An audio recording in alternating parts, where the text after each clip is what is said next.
Semua di sini. Assalamualaikum warahmatullahi wabarakatuh. Waalaikumsalam warahmatullahi wabarakatuh. Pertama-tama, marilah kita ucapkan puji dan syukur kehadiran Allah Subhanahu wa Ta'ala, yang mana diberikannya kita kesehatan, kita dapat berkumpul di ruangan yang berbahagia ini dalam rangka tindak lanjut yang dilakukan oleh Ibu Sri Rahayu. Dan tak lupa selawat beriring salam kepada junjungan kita Nabi besar Muhammad Sallallahu Alaihi Wasallam yang telah membawa kita ke alam terang benderang. Semoga kita mendapat syafaatnya yaitu di yaumil akhir nanti.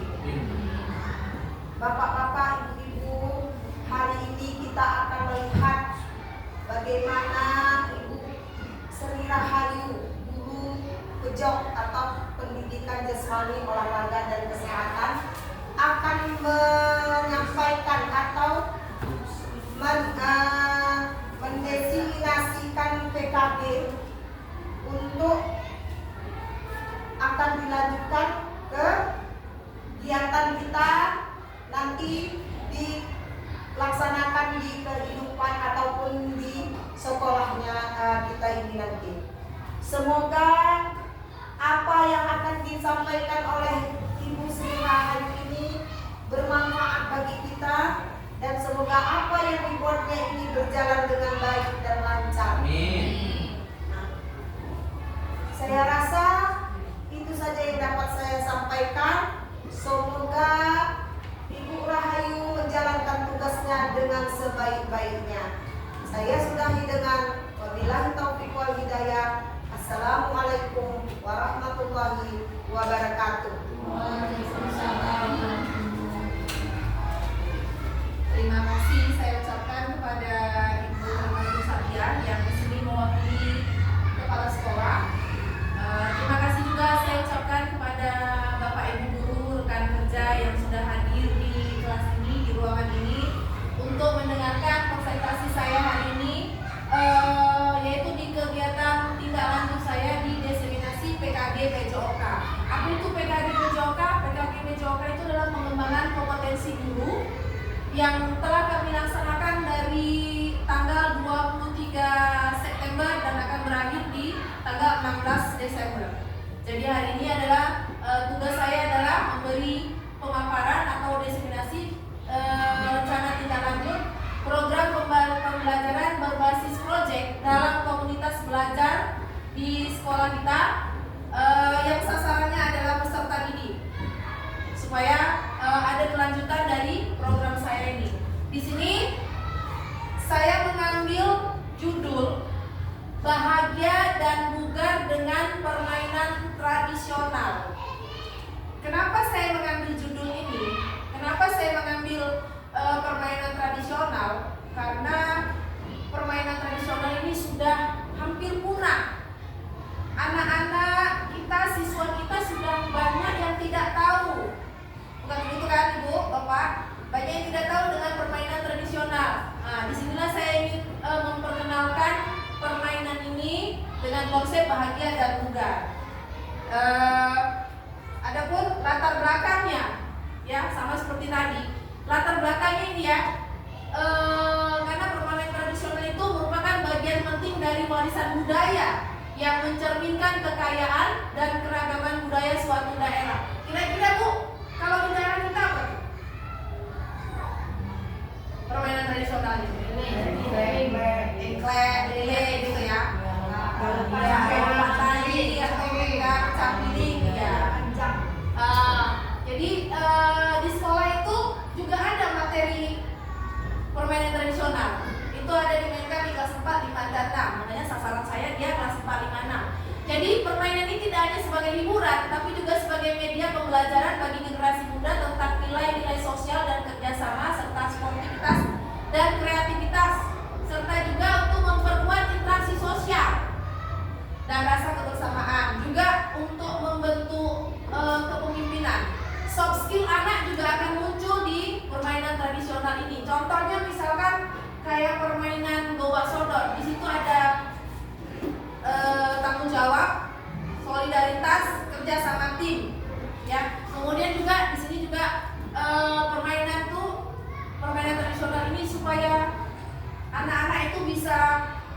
mengingat kembali, karena sekarang ini anak-anak ini kan sudah terlalu terpapar dengan gadget ya. Jadi mereka itu nggak mau main itu, lebih banyak aktivitas di kamar daripada aktivitas fisik. Akhirnya menyebabkan anak-anak menjadi lemah fisik. Jadi dengan mengenal kembali permainan tradisional di sekolah, itu menurut saya merupakan langkah yang penting untuk melestarikan budaya dan membangun karakter siswa. Kemudian dalam konteks ini juga sekolah sangat berperan penting sebagai tempat untuk mengembangkan pendidikan karakter dan melestarikan budaya bangsa melalui pengenalan beberapa permainan tradisional. Di sini yang saya ambil adalah gobak sodor, permainan lompat tali yeye, dan permainan pecah piring. Diharapkan melalui kegiatan ini siswa tidak hanya bermain, tetapi juga belajar menghargai budaya lokal, mengembangkan kemampuan sosial, dan meningkatkan kebugaran fisik. Kemudian dalam permainan ini ya Bapak Ibu, saya menerapkan model pendidikan gerak dan model pendidikan kebugaran. Kan dapat tuh geraknya dapat, kebugarannya dapat, serta nanti juga ada yang namanya saya akan menerapkan SEM. SEM itu adalah Sport Education Model. Ya, yang semua ini ya nanti menempatkan peserta didik dalam berbagai peran yang terkait dengan penyelenggaraan suatu kegiatan. Nanti kita ada SEM di akhirnya. Itu latar belakangnya.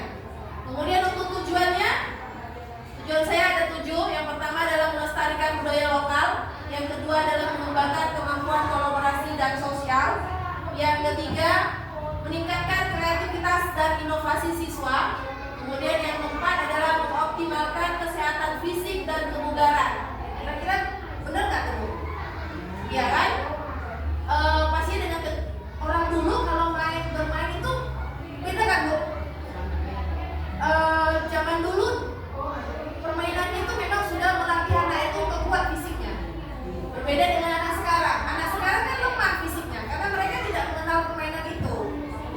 Yang keenam, menciptakan lingkungan belajar yang menyenangkan. Kenapa menyenangkan? Kita mau membuat anak itu bermain sambil belajar. Dan di akhiran nanti kan kita ada SEM. SEM itu ibarat kayak perlombaan gitu. Kemudian yang terakhir adalah karakter budi atau profil pelajar Pancasila. Yang di situ kita berkebinekaan tunggal, apa namanya lagi Pak? Profil pelajar Pancasila.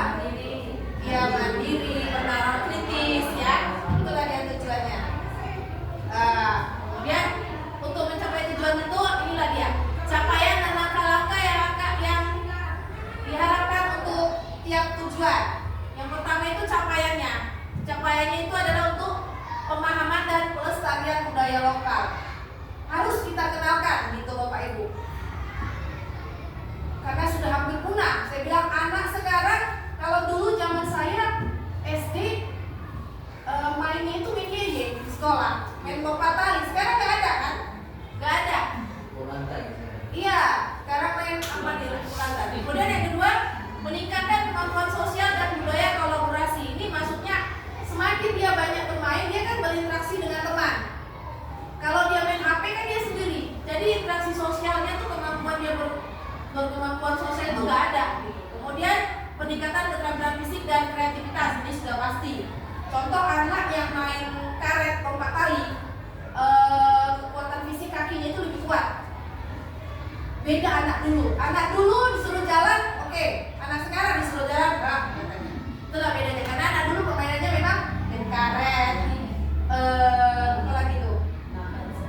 Main loncat, main patok lele. Kemudian peningkatan antusias belajar.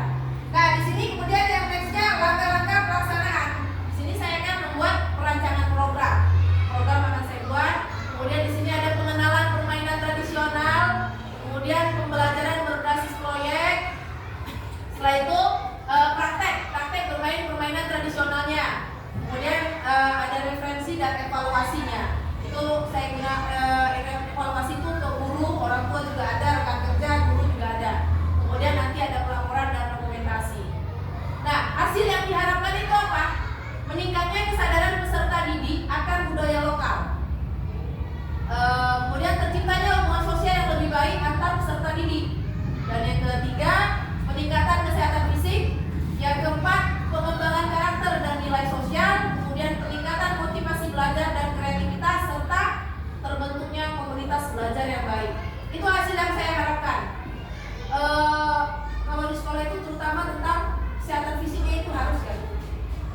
biar anak tuh nggak ngantuk.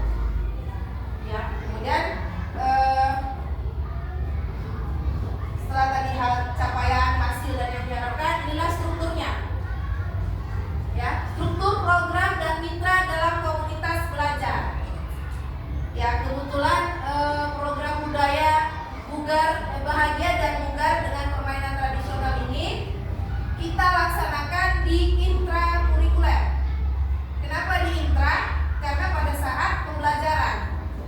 Kalau kurikuler kita nggak bisa. Jadi saya laksanakan ini di intra. Ya, kita laksanakan di sekolah ini. Programnya itu dalam jangka waktu 6 sampai 8 minggu dulu. Ini saya laksanakan nanti di bulan 1.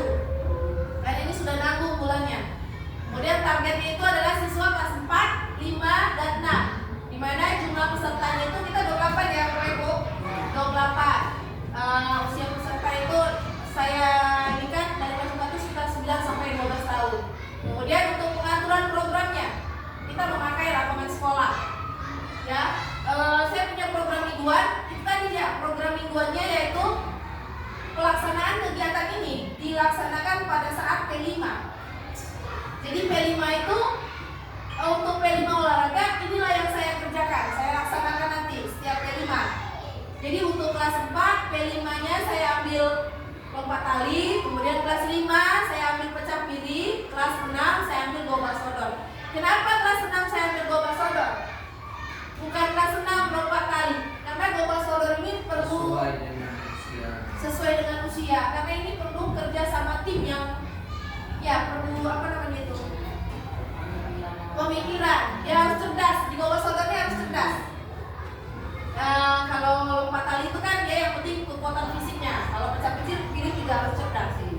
Dan kemudian di akhir semester nanti saya akan adakan kegiatan SEM. SEM itu tadi adalah Sport Education Model. Dia seperti festival, lomba. Di akhir semester nanti di kelas 4 itu kita kan ada 2 kelas. Di kelas 4 itu kita lombain. Kita mungkin nanti kita bikin di lompat tali itu satu tim mungkin ada 5 orang. Jadi kita mainkan satu tim gitu kan. Kemudian untuk kelas 5-nya kita bikin perlombaan pecah piring. Kemudian untuk kelas 6-nya gobak sodor. Atau mungkin nanti bisa dikasih masukan lagi dengan Bapak Nazar ya Pak Nazar. Di sini yang ketiga ini ya, mitra dalam komunitas belajar. Di sini keluarga sebagai fasilitatornya.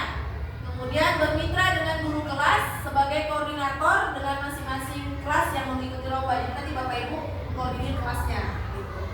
Kemudian mitra yang dilibatkan lain yaitu kepala sekolah. Kepala sekolah itu sebagai penanggung jawab, rekan sejawat, ya, dan orang tua dan masyarakat. Next, kapasitas yang dimiliki. Jadi di sekolah ini kita mempunyai banyak aset. Tapi yang di sini saya ambil adalah ada 5 aset. Yang pertama adalah aset atau modal manusia, aset manusia ya.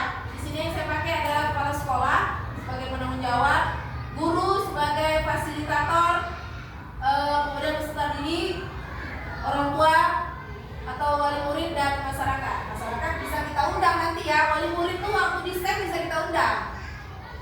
Kemudian aset modal lingkungan dan fisik, yaitu berupa lingkungan yang asri, bersih dan nyaman. Ya, lapangan kita ya Bapak Ibu. Kemudian aset modal sosial dan politik, yaitu kemampuan seluruh unsur yang terlibat dalam proyek untuk menjalin kolaborasi dan sinergitas dalam hal kebijakan dan tanggung jawab. Kemudian ini modal finansial, ini modal yang paling urgent ini ya, yaitu dana BOS. Di mana ini kita gunakan waktu SEM sama pembelajaran. Saya kan juga memerlukan alat-alat, jadi memerlukan kerjasama dengan kepala sekolah dan bendahara BOS. Jadi diperlukan modal finansial. Kemudian yang terakhir adalah modal agama dan budaya, yaitu warga sekolah yang taat beribadah dan gotong royong yang masih terawat dengan baik. Jadi dalam semua kegiatan modal agama dan budaya ini harus ada. Kemudian yang terakhir, ini bukan terakhir ya, ada rencana evaluasi. Jadi evaluasi ini secara menyeluruh dilaksanakan pada setiap semester atau akhir tahun pelajaran. Jadi kalau nanti dikerjakan di bulan 1 akhir semester, nanti di bulan 6 baru dilaksanakan evaluasinya. Jadi evaluasi itu apa? Apa yang sudah baik dan apa yang harus ditingkatkan. Dilihat dari upaya murid dan orang tua melalui kuesioner atau wawancara. Nanti seperti kayak angket atau wawancara pribadi gitu ya. Kemudian yang kedua, kegiatan evaluasi program dilakukan dalam bentuk rapat evaluasi bersama pimpinan, guru, staf, dan perwakilan peserta didik. Jadi nanti di akhir semester kita rapat, mungkin kasih masukan, ada yang kurang atau ada yang harus ditambahi lagi gitu ya. Kemudian terakhir adalah bentuk lain pelaksanaan evaluasi program, bisa dengan wawancara langsung atau angket atau kuesioner kepada perwakilan guru atau peserta didik untuk memberikan evaluasi dari program. Nah ini dia kemungkinan tantangan. Ya, ini kemungkinan tantangan di sini saya ambil 4. Yang pertama itu kesulitan siswa dalam memahami aturan permainan bawa sodor, lompat tali, dan pecah piring. Saya kira kalau pecah piring mungkin ya, kita pecah piring masih pakai yang ngumpulin itu ya Bu, main pecah kemudian pakai kotak, nah pakai botol ya, mungkin nggak terlalu sulit. Tapi yang lebih sulit itu pemahaman tentang permainan bawa sodor. Itu agak-agak sulit memang memahaminya, karena itu biasanya kenanya pada waktu misalkan penyentuhan. Nah itu sering-sering agak susah memahaminya siswa. Kenanya itu gimana kenanya gitu ya. Jadi solusinya ya menyederhanakan permainan dan peraturannya. Yang tadi nggak boleh kena di atas mungkin boleh gitu. Gimana caranya? Gitu. Disederhanakan lagi. Kemudian kurangnya dukungan atau keterlibatan orang tua dalam komunitas yang dapat mempengaruhi motivasi belajar peserta didik. Solusinya itu saya ambil memberi penguatan lagi kepada orang tua. Jadi kita kasih tahu, saya kasih tahu lagi bahwa materi ini sangat penting gitu ya. Kemudian tantangannya lagi peserta didik yang merasa kurang tertarik pada permainan tradisional atau merasa permainan tersebut sulit. Kayaknya anak-anak memang agak kurang tertarik ya Bu ya. Jadi semenarik mungkin lah akan saya buat permainan ini. Gimana memodifikasinya? Mungkin kalau lompat tali, kalau biasanya itu kalau lompat tali kita nggak ada lomba ya Bu. Biasanya kalau main karet itu kita gimana dulu? Main aja. Nah ini kita bikin kayak kompetisi gitu kan. Iya gitu. Jadi kompetisi sama juga kayak pecah piring. Pecah piring dulu sebenarnya sudah pernah dimainkan. Mungkin hanya main sekedar gitu lempar-lempar. Nah ini kita bikin kompetisi. Gimana? Kalau kemarin pecah piring, mungkin ini kita tukar ini pecah apa? Pecah. Iya, karena sekarang susah jadi tutup botol ini susah. Jadi anak-anak itu nggak tahu dia. Pecah piring kayak mana Bu? Dia nggak tahu memang. Padahal di dalam pecah piring itu apa namanya? Kalau kita lihat di dalam pecah piring itu apa yang bisa kita ambil dari permainan pecah piring?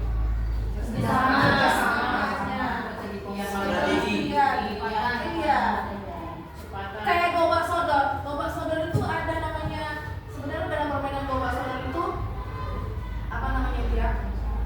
Gobak sodor itu kan permainannya jumlah pemainnya 5. Ya, galasing atau gobak sodor. Gala panjang. Jadi dia ada apa namanya itu? Ini kan pula, ini tempatnya ini pulang. Jadi filosofinya dari gobak sodor itu, sejauh manapun kau pergi, sebegitu banyak rintanganmu, pasti kau akan pulang. Itu kan kita hidup sebagai manusia gitu kan. Filosofi. Jadi permainan tradisional itu punya filosofi sebenarnya. Jadi gobak sodor itu sejauh manapun kau bermain, sebegitu banyaknya rintangan, sebegitu mudahnya kau menjalani hidup, pasti kau akan pulang ke rumahmu. Itulah filosofinya. Itu juga dengan main karet. Kan rintangan itu kan dari bawah ke lutut, ke pinggang, ke bahu, ke kepala. Nah, begitulah dia. Rintangan hidup seperti itulah. Gak ada orang mau hidup tuh mulus-mulus saja. Nah, filosofi seperti itu yang anak-anak nggak tahu gitu. Jadi di pikiran anak ini main tuh udah main gitu aja. Di balik filosofi itu pada zaman dahulu memang tujuan darinya adalah bermain dan sehat. Iya, kerjasama. Jadi dia itu dia. kerjasama, solidaritas dia muncul. Anak sekarang kan kurang, karena dia lebih bermain sendiri-sendiri gitu. Nah, kemudian ini tantangan yang terakhir, cuaca.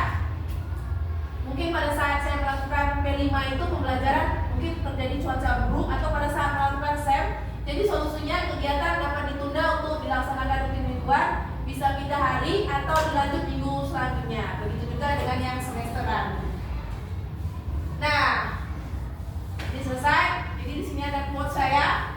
Menjadikan permainan tradisional sebagai sarana pelestarian budaya, pengembangan karakter dan peningkatan kualitas interaksi sosial generasi muda, sehingga mampu memperkuat identitas bangsa di tengah perkembangan zaman. Inilah yang kita harapkan.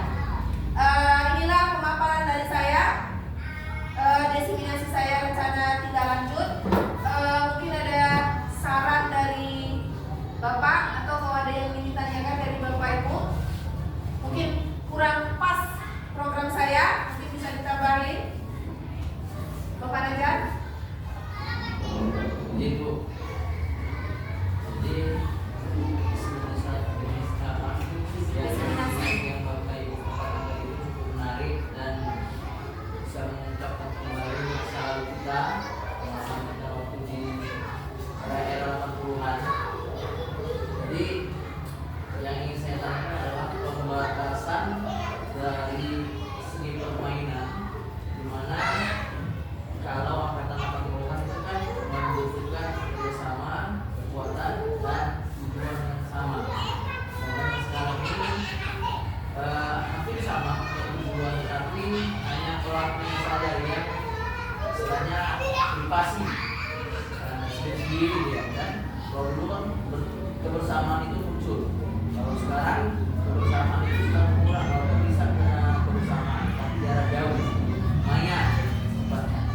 Jadi pertanyaan saya tadi yang kedua, yang ingin saya tanyakan, bagaimana ini menyikapi antara permainan yang era 80-an dan kekinian, di mana di sini juga kita memerlukan teknologi.